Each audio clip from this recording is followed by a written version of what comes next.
Matthews Kuna is good. Brian Mbeumo is great, but Ahmad is different. He's special, and I'm going to tell you the difference between him and these new signings. Something that I think they too, however good they are, have got to learn from him and work on. But Benjamin Sesko has got to correct something we read in this game. My name is Webb. This is our match reaction after that hard-fought 2-2 draw against Nottingham. Honestly, some of you must be feeling, Webb, we expected a win. You gave us high expectations. I said 5-1 and blah, blah, blah.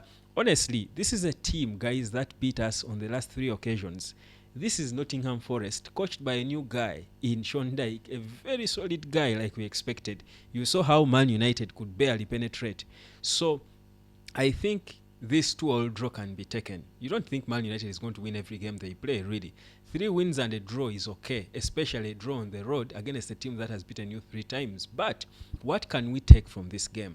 I'm going to give it to you. Subscribe, like, share, give me your comment and let me know who your best player was in the Man United shirt. But also you can rush to the Man United website and vote for your man of the match. Come and learn how to earn online. You will enjoy football more when your wallet is bulging. The bigger it grows, the happier you will be. I think for some reason money just makes us happier, freer, more expressive, more confident, everything. If you have some money on your wallet, a few dollars, you feel like you can go. I remember when I was working, whenever I would get my salary, I would feel like I would go and I think vibe the first daughter or something. I would just feel so energetic, so powerful, so cool. Money has something about it. I can't explain it, but I know you know it. Get more money using the internet and artificial intelligence. I'm waiting for you. That's the number down there. Now, guys, United drew in this game, and I'm not going to talk about the position now because more games are going until the end of the match day. But I felt, of course, people were excited because at some point when United was leading, we were like second behind Arsenal. And of course, the idea of Man United being second, I don't remember the last time we even dreamt of it. But this is a season I think second is realistic for United. But the difference, though, with Man United and teams like Arsenal, who are now clear title contenders or title favorites, is the ease with which Arsenal plays and wins their games of football. You realize that Man United huffs and puffs to win even against the smallest teams. And not to take away from where they are coming from, but it's part of the process. This is a team just growing back to where they're supposed to be.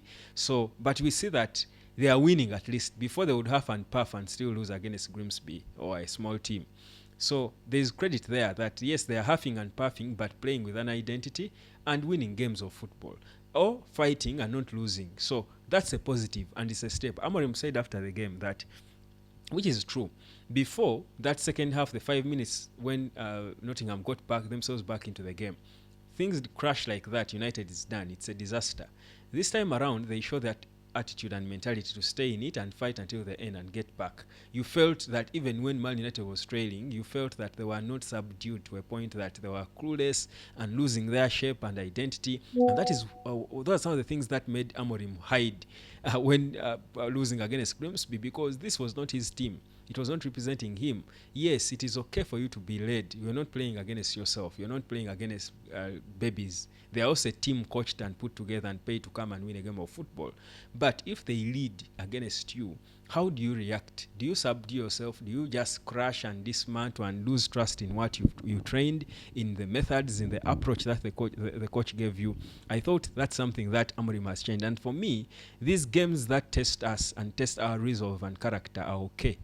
It's okay for as long as again we don't lose them. Even if we lose but we show the character, I think that test and we pass the character test is very important, because games are won on the spirit more than even the skill and flair and the talent. If you don't have that spirit that drives you, you can't win games of football at this level. So I think for me that's a score for the team, just like they did against Brighton when they were almost getting back into the game. These guys have the mental fortitude to fight back and even score and put it out of their reach and score the last goal of the game. So that's character. So that's a score there. But when you talk about the personnel, or even still talking about the team, we expected Nottingham and Dyche to make it difficult for Man United to play. They were never going to find the spaces, and Amorim knew it. And you saw that Man United did not uh, they were all over. They were doing everything and anything, just trying to get to the goal. But somehow Nottingham, again, looking like solid and coached better, more aggressive, because they've got some talented players in there. I'll talk later about Elliot Anderson, who is also linked with Man United. But what a bowler, what a player he is, excuse me. So they've got some great talent in there, and you wonder, like I said, they just did not want to play for Postecoglou. They just did not. They just shut out. They are now playing for this guy, and when they are playing, these boys can destroy everyone, anyone. They can beat anyone. So I think you don't want to take anything away from the opposition. The opponent was good, and they were home. And Nottingham Forest has history. It's a strong team, but going to Man United, I thought the personnel lacked a bit of fire. Benjamin Sesko had a stinker of a game, if you ask me. Not a lot at that level. As a new striker, you're hungry like that. You want to get back on the score sheet. You don't get a clear ball like that from Mbeumo, and you don't even try to beat that goalkeeper. You miss your your control, your first touch is a mess at that level. That's a small thing, but you don't mess like that at that level. Nottingham asked a lot of questions, but I felt Sané Lamens had the answers for most of them. And Lamens kept United in the game. They were the probing team in terms of getting to the goal. They found the spaces in the Man United team, which United struggled to find. But credit to them for managing somehow to sneak through a set piece. Credit to Casemiro and his genius, which I keep praising him for, how he gets to the end of set pieces even without making so much effort. He just knows how to free himself, and credit to the people who locate him. So he also had a lot of duels, by the way. I think Casemiro and Ahmad were Man United's best players, probably, and Luke Shaw and Lamens, definitely. They were Man United's better players, I felt. But Casemiro's winning duels and stuff, but also how he gets to the end of set pieces is quite amazing and impeccable. But the truth is, when Casemiro is beaten for pace, he can't run. He can't chase when he's beaten. And you saw moments where the midfield was exposed. These boys were running through the middle. Elliot Anderson, Morgan Gibbs-White were running through the middle, and Casemiro could not recover. It was Luke Shaw who would throw his body on the line and defend and save. He was blocking everything, almost blocking my view of the game. I thought he blocked. Luke Shaw did so well defensively. He's improving by the day. So credit him for covering up for the messes in the middle. I thought we were exposed a bit in the middle. But then also, talking personnel, I thought Mbeumo had arguably his worst game in a Man United shirt. He was not quite it. He was all over the place. I felt he was lost for ideas. These guys made it too compact that Mbeumo could not get those spaces he drives into directly and gets the chance at goal. Whenever he tried to do anything, it was always out wide with Ahmad and playing a 1-2, but still they would block them and fail them until they were forced to pass back or pass in to people who could not do anything, because there was a forest of legs indeed in the forest. They were indeed in a forest of legs in the middle, so they were nearly impenetrable. That's Nottingham. Again, typical Sean Dyche team. They are hard like that to penetrate because they attack and defend in a 4-4-2. They have a solid block in the middle. That's difficult to crash down. So credit them for that. Kuna was fouled, I think, against like 5 times in the first half, more than anyone. I think no one else was fouled twice in the first half. But you expect that for a player who plays the way Kuna does and how he stays on the ball. But I thought also they had a good antidote for him, because Kuna was never getting the ball in areas where he could cause damage. Even when he got the ball, there were so many players around him that he ended up having to pass. To play a quicker pass. I think he did not hold on to the ball as much as he would. Of course, there are moments where he beat people, but at times was in the back line, in the defense, where he would beat these guys, and again, you can't cause a lot of damage in there. But towards the goal in the final third, they could not allow him get the ball in dangerous places. Or if they did, they were quick to cover him and deny him opportunities to open them up. So I thought again that's credit to the opposition.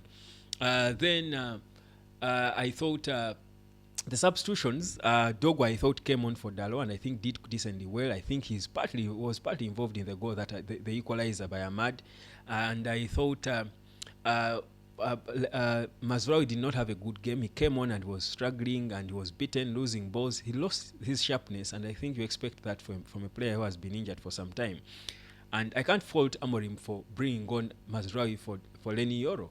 I wouldn't, because we know who Mazraoui is, the kind of player he is. But again, when a player is coming from a long injury, you can give him that benefit that maybe their first game back will not be as good as the player is. I can't judge Mazraoui on that performance really, because I know where he comes from, but he did not have a good game for himself when he came on. For Ahmad, and this is the thing, I'm saving it for last, there is the thing that makes Ahmad different from the rest of these Man United players is his consistent hunger, especially when Man United is trailing.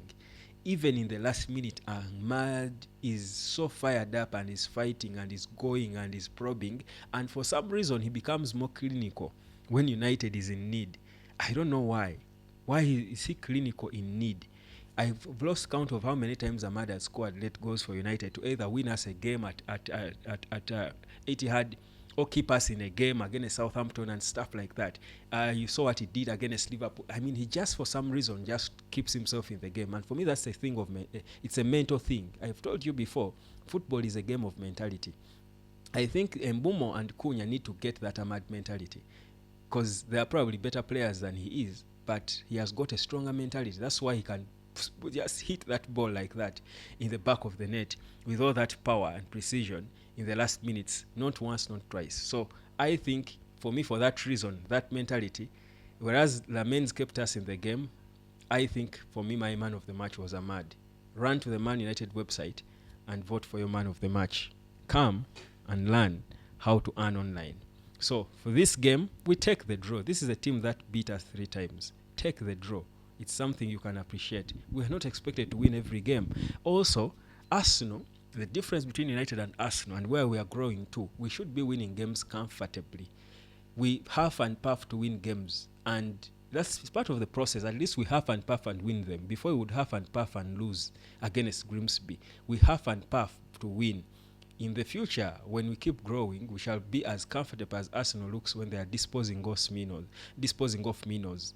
Even when Arsenal, by the way, were struggling to beat United, they were not panicking. They were looking like assured that they would get a goal. Do you realize that? Even when we were pushing and playing so much, for us, we were doing all the donkey work. Arsenal were normal. They were calm. That arrogance is a mark of a champion. We need it, but we need to work to that. It's a process. Come learn the process of earning online. I'm waiting for you. I can say a lot about this game. More later. Elliot Anderson.